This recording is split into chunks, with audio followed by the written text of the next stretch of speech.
Hello aspirants. आज से हम डिस्कस करेंगे मई 2025 के करंट अफेयर्स के जो भी एमसीक्यू बनते हैं। आज हम उन्हें स्टार्ट करेंगे। तो हमारा पहला क्वेश्चन है, lake Kivu is located between which two countries. Lake Kivu किन दो कंट्रीज के बीच में स्थित है। तो पहले तो हम समझेंगे लेक किवू क्या है। Lake Kivu great African lakes में से एक लेक है। ग्रेट अफ्रीकन लेक्स में कौन कौन सी लेक आती हैं? Lake Victoria, lake Victoria, lake Malawi, lake Malawi and lake Tanganyika, lake Tanganyika, lake तुर्काना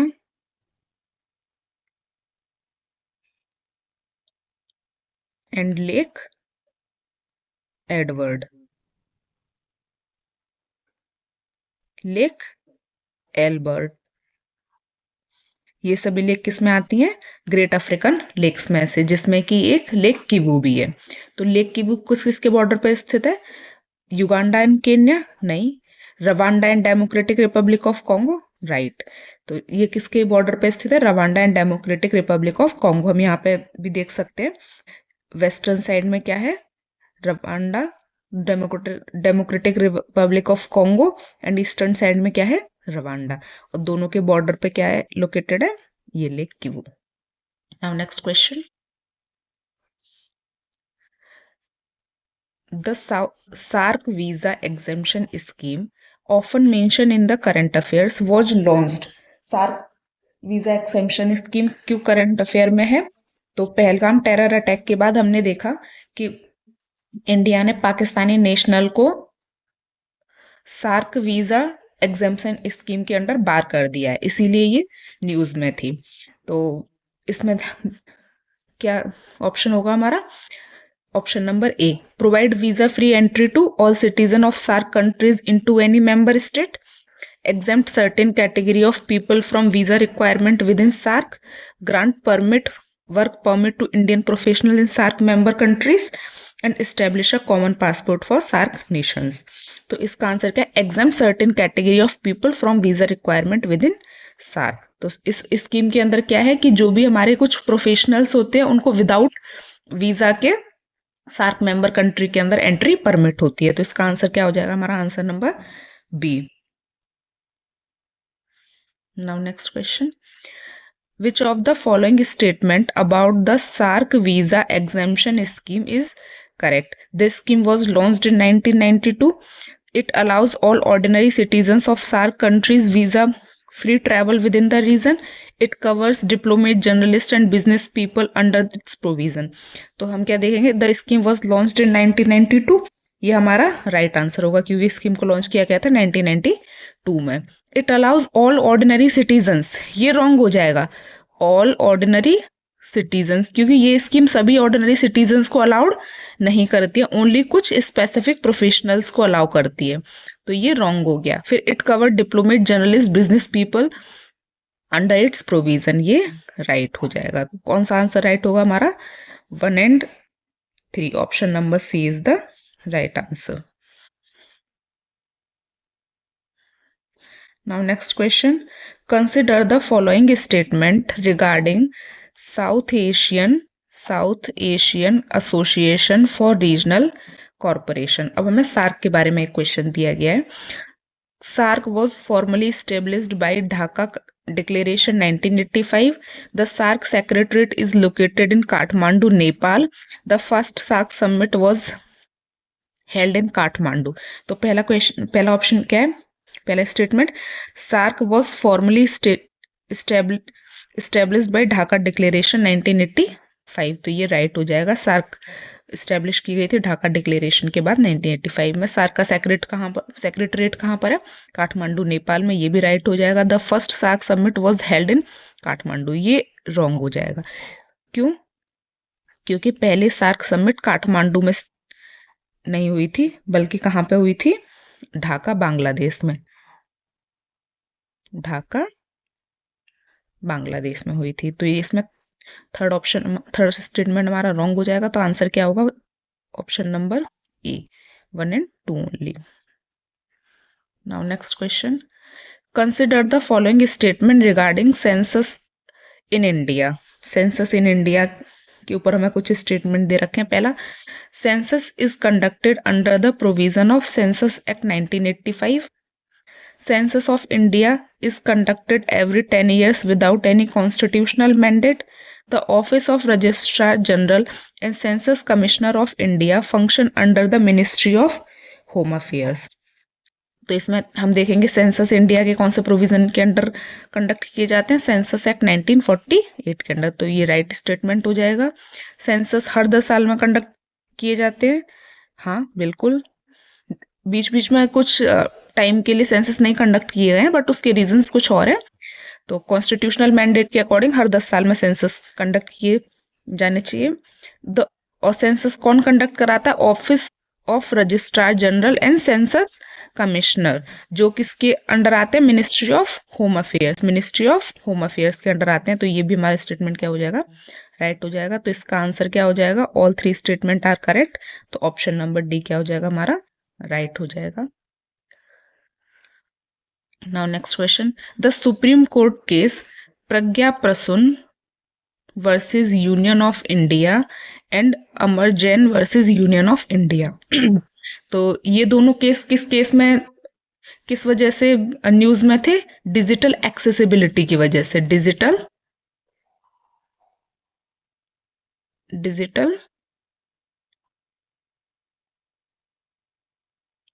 accessibility की वजह से।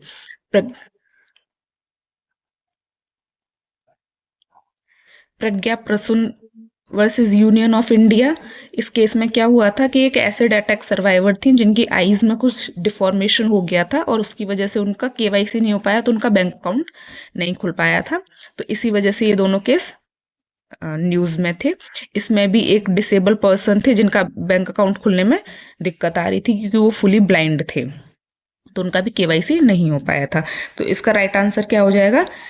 Digital accessibility for person with disability, Aadhaar linking with bank account, internet censorship, e voting in election. तो correct option क्या हो जाएगा हमारा? A, digital accessibility for person with disability. Now, who is the current head of the national security advisory board? तो currently किसको national security advisory board का head choose किया गया है? आलोक जोशी को। आलोक जोशी को currently head of the national security advisory board choose किया गया है, जो कि क्या है? फॉर्मर रॉ चीफ हैं और इनको प्राइम मिनिस्टर ने, ये प्राइम मिनिस्टर को एडवाइज करते हैं। Now consider the following statement regarding the National Security Advisory Board. National Security Advisory Board के कुछ स्टेटमेंट दे रखे हैं। National security advisory board is a statutory body established under an act of parliament. National Security Advisory Board is provide long-term strategic and security advice to the National Security Council. The chairman of NSAB is appointed by the Prime Minister. अब इसमें हम देखेंगे कौन सा answer हमारा option right है। First option, ये एक स्टैट्यूटरी बॉडी है। नहीं, ये हमारा क्या हो जाएगा? रॉन्ग हो जाएगा। एनएसएबी एक स्टैट्यूटरी बॉडी नहीं है, बल्कि नॉन स्टैट्यूटरी बॉडी है, जिसको किसने, नॉन स्टैट्यूटरी बॉडी है और इसको पार्लियामेंट ने फॉर्म नहीं किया है। किसने फॉर्म किया है? गवर्नमेंट ऑफ इंडिया ने। Now NSAB provides long term strategic and security advice to the NSC. ये राइट हो जाएगा। NSC को ये स्ट्रेटेजिक एंड सिक्योरिटी एडवाइस देती है। नाउ चेयरमैन कौन अपॉइंट करता है? Prime minister. तो ये भी राइट हो जाएगा। तो आंसर क्या हो जाएगा हमारा? Answer option number B, 2 and 3।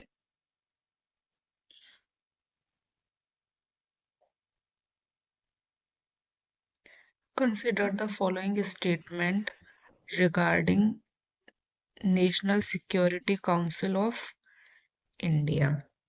तो इसका फर्स्ट स्टेटमेंट क्या है हमारा? The National Security Council is a statutory body created by an act of parliament. National security council एक स्टैट्यूटरी बॉडी है? नहीं। नेशनल सिक्योरिटी काउंसिल क्या है? Non statutory body.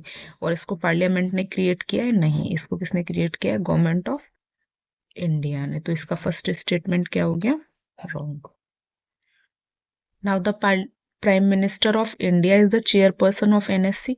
ये राइट स्टेटमेंट होगा क्योंकि प्राइम मिनिस्टर इसके चेयरमैन होते हैं। Now the national security adviser act as the secretary of NSC. ये भी राइट हो जाएगा। नेशनल सिक्योरिटी एडवाइजर इसके सेक्रेटरी की तरह एक्ट करते हैं। The national security council deals only with the external security matters. ये भी हमारा रॉन्ग हो जाएगा क्योंकि ये सिर्फ एक्सटर्नल से नहीं बल्कि इंटरनल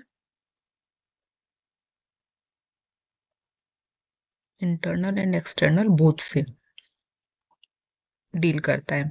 तो करेक्ट ये स्टेटमेंट क्या हो गया हमारा? इनकरेक्ट। तो करेक्ट आंसर क्या हो जाएगा? 2 and 3 only. Option number B क्या हो जाएगा? राइट हो जाएगा। Where is the headquarter of the ILO located? New York USA, Geneva Switzerland, Vienna Austria, Paris France. तो ILO का हेडक्वार्टर कहाँ पर लोकेटेड है? जिनेवा स्विट्जरलैंड में। ILO को 1919 में एज अ UN एजेंसी की एक आर्म्स के तरीके से स्टेब्लिश किया गया था। तो और इसका हेडक्वार्टर जिनेवा स्विट्जरलैंड में लोकेटेड है। Which of the following ILO conventions India ratified? कौन सी ILO कन्वेंशंस को इंडिया ने रेटिफाइड किया है? Convention on forced labour, yes, इसको रेटिफाई किया है इंडिया ने। Convention on minimum age of employment, इसको रेटिफाई इंडिया ने नहीं किया है। Convention on the worst form of child labour, इसको भी रेटिफाई किया है। तो फर्स्ट एंड थर्ड को इंडिया ने रेटिफाई किया है, सेकंड को रेटिफाई नहीं किया है। तो इसका आंसर क्या हो जाएगा? Option number C, 1 and 3 only. Consider the following statement regarding the Financial Action Task Force. First, it was established in 1989 as a G7 initiative to combat money laundering. ये राइट हो जाएगा क्योंकि FATF को establish किया गया था 1989 में G7 के इनिशिएटिव के अंडर मनी लॉन्ड्रिंग कॉम्बैट करने के लिए। It's headquarter is located in Paris, yes. इसका हेडक्वार्टर कहाँ पर लोकेटेड है? पेरिस में। Now third statement, FATF issues legally binding directives on its member countries. तो ये रॉन्ग हो जाएगा। क्यों? क्योंकि इसके जो डायरेक्टिव्स होते हैं वो बाइंडिंग नहीं होते हैं। क्या होते हैं वो? Non binding. तो ये रॉन्ग हो जाएगा। FATF maintain a grey list and a black list to monitor high risk jurisdiction, right. FATF दो लिस्ट को मेंटेन करता है, ग्रे लिस्ट को और ब्लैक लिस्ट को। एंड जो भी कंट्रीज टेररिज्म को बढ़ावा देते हैं उनको ये ब्लैक लिस्ट के अंदर इंक्लूड करता है। India become a full member of FATF in 2010, right. India 2010 में FATF का फुल मेंबर बना था। तो इसका स्टेटमेंट कौन सा राइट है? 1, 2, 4 and 5। 1, 2, 4 and 5। ऑप्शन नंबर ए क्या हो जाएगा हमारा? Right answer. Now the cabinet committee on security is constituted under. Cabinet committee on security किसके अंडर कॉन्स्टिट्यूट की गई है? आर्टिकल 74। नो, ये कॉन्स्टिट्यूशनल कमेटी नहीं है, तो कॉन्स्टिट्यूशन के अंडर नहीं बनाई गई है। Transaction of business rules, government of India act, allocation of business rules 1967, ये किसके अंदर कॉन्स्टिट्यूट है? Transaction of business rule. Government of India act के अंदर भी नहीं, अलोकेशन ऑफ बिजनेस रूल्स के अंदर भी नहीं। Now, consider the following statement regarding a private member bill in Indian Constitution, Indian Parliament.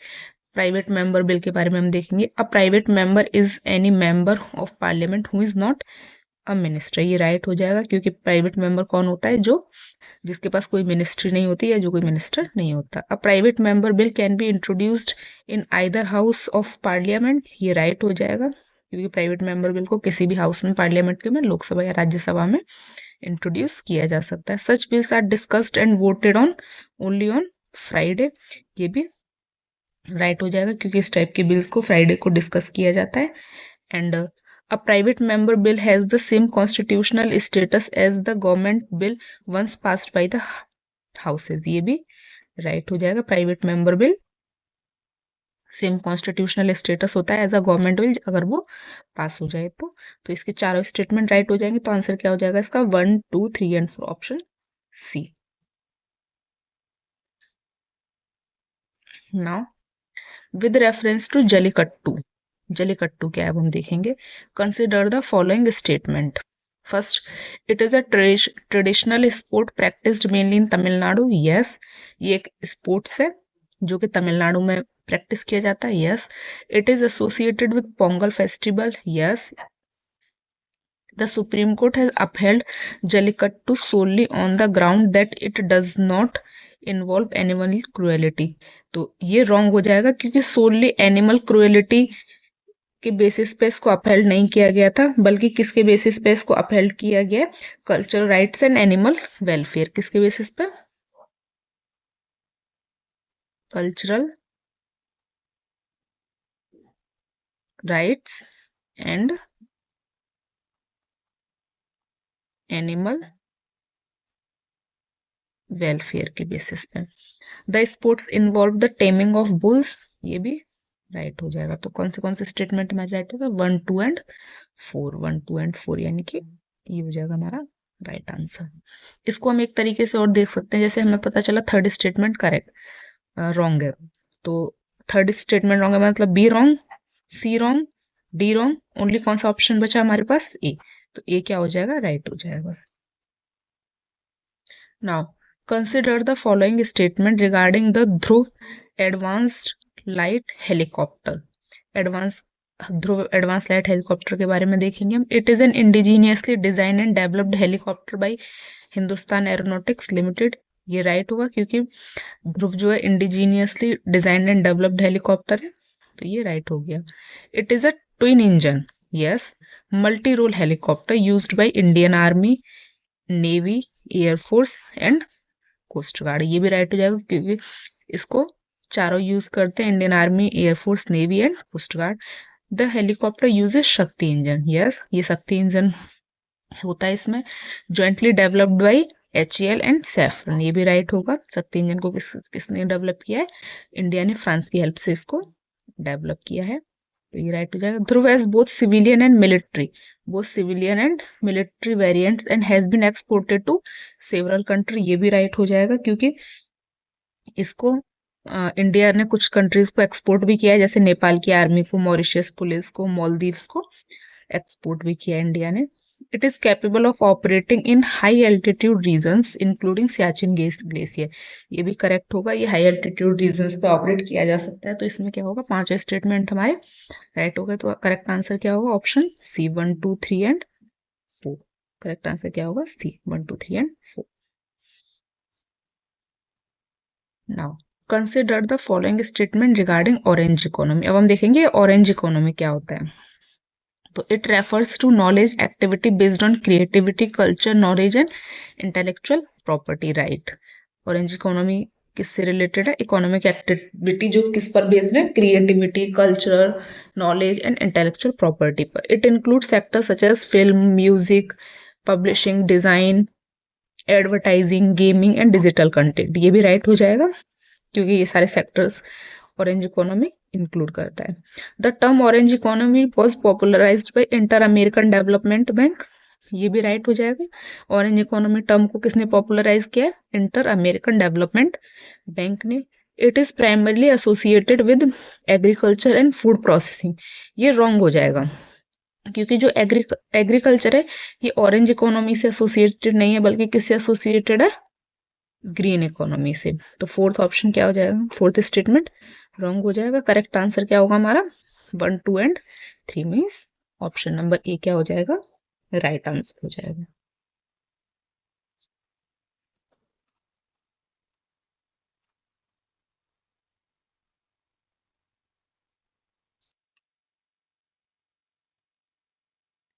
With reference to WAVE Summit, consider the following statement. वेव्स stands for world audio visual and entertainment summit. ये statement right हो जाएगा क्योंकि वेव्स का full form क्या है, world audio visual and entertainment summit. It is related to media entertainment and creative economy, ये भी राइट हो जाएगा क्योंकि ये किससे रिलेटेड है, media entertainment and creative economy से। The summit is organised by ministry of information broadcasting and government of India in Mumbai, ये भी राइट हो जाएगा क्योंकि ये समिट लास्ट अप्रैल और स्टार्टिंग मई में मुंबई में ऑर्गेनाइज की गई थी। It aims to promote India as a global hub for content creation and orange economy, ये भी राइट हो जाएगा। तो इसका आंसर क्या हो जाएगा, 1, 2, 3 एंड 4। तो 1, 2, 3 and 4 are right answer. Now, with reference to Indus Water Treaty, consider the following statement. It was signed between India and Pakistan. तो ये राइट हो जाएगा हमारा क्योंकि ये ट्रीटी इंडिया और पाकिस्तान के बीच में साइन की गई थी with the मेडिएशन of world bank. Now under the treaty the three western rivers Indus, Jhelum and Chenab are allocated to Pakistan and 3 eastern rivers Ravi, Beas and Sutlej to India, ये statement भी right हो जाएगा। 3 western rivers किसको allocate की गई थी, पाकिस्तान को, 3 eastern reverse allocate की गई थी इंडिया को। The treaty allow India limited use of western rivers for irrigation, power generation and non consumptive uses, तो ये भी राइट हो जाएगा क्योंकि तीनों जो वेस्टर्न रिवर्स थी इंडस, झेलम एंड चेनाब, उनका लिमिटेड यूज इंडिया को अलाउ किया गया था, लेकिन जो मेगा प्रोजेक्ट हैं जैसे हाइड्रो पावर प्लांट, उन सब के लिए इंडिया वेस्टर्न रिवर्स को यूज नहीं कर सकता था, तो ये भी क्या हो जाएगा, राइट हो जाएगा। It provides a mechanism for conflict resolution including a permanent Indus commission, ये भी राइट हो जाएगा। इंडस वाटर ट्री में एक परमानेंट इंडस कमीशन को प्रोवाइड किया गया था, तो इसका करेक्ट आंसर क्या होगा, 1, 2, 3 and 4 means all 4 statements are correct, means option number C is the correct answer.